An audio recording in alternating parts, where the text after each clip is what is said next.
ಅಷ್ಟತಾಳದ ಒಂದನೇ ಕಾಲವನ್ನು ನಾವು ಇದುವರೆಗೆ ಅಭ್ಯಾಸ ಮಾಡಿದ್ದೇವೆ. 16 ಅಕ್ಷರ ಅಂತ ತಿಳ್ಕೊಂಡಿದ್ದೇವೆ. ತಧೀಂ ತಕ ಧಿಂ ತಕ್ಕಿಟ್ಟ ತಕ ಧಿಂ, ಹೀಗೆ ಇದು ನಿಧಾನಗತಿಯಲ್ಲಿ ಸಾಗುವಂಥ ಒಂದು ತಾಳ. ಅದಕ್ಕೆ ಎರಡನೇ ಕಾಲ ದುಡುಕು ಅಷ್ಟ ಎಂತಲೂ ಕೂಡ ಇದನ್ನು ಕರೆಯುತ್ತಾರೆ. ತೈ ಈಯ ತಾ ತಾ ತಾ ತೈಯ ತಾ ತಾ ತೈ ಈಯ ತಾ ತಾ ತಾ ತೈಯ ತಾ ತಾ ತೈ ಈಯ ತಾ ತಾ ತಾ ತೈಯ ತಾ ತಾ ತೈ ಈಯ ತಾ ತಾ ತಾ ತೈಯ ತಾ ತಾ.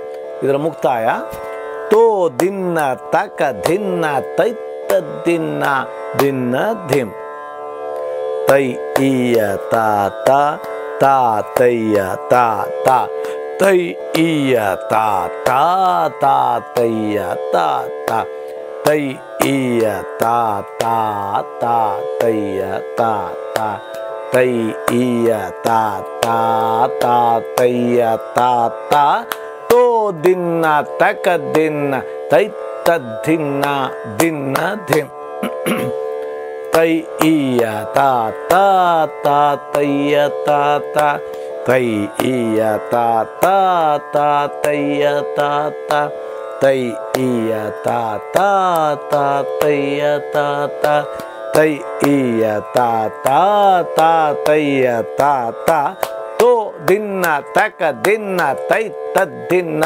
ದಿನ್ನ ಧಿಂ ತೋ ದಿನ್ನ ತಕ ದಿನ್ನ ತೈತ್ತ ದಿನ್ನ ದಿನ್ನ ಧಿಂ ಇದು ಇದರ ಮುಕ್ತಾಯ. ತೋ ದಿನ್ನ ತಕ ದಿನ್ನ ತೈತ್ತ ದಿನ್ನ ದಿನ್ನ ಧಿಂ. ಇದು ಕೂಡ 7 ಅಥವಾ 14ರ ನಡೆಯಲ್ಲಿಯೇ ಗತಿಯಲ್ಲಿಯೇ ಸಾಗುವಂಥ ತಾಳ. ಇದನ್ನು ಸಾಮಾನ್ಯ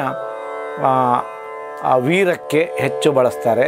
ನಮ್ಮ ಚೌಕಿಯಲ್ಲಿ ನಡೆಯುವಂಥ ಗಣಪತಿ ಪೂಜೆಯಲ್ಲಿ ಕೊನೆಯ ಸೊಲ್ಲಿಗೆ ಅಂದರೆ ಕರ ದೊಳು ಪರ ಶುಪಾಶ ಅಂಕುಶ ಧಾರಗೆ ಆ ಒಂದು ಕೊನೆಯ ಸಾಲಿಗೆ ಇದೇ ತಾಳವನ್ನು ಬಳಸಿ ಹಾಡುವುದು ಕ್ರಮ ಇದೆ.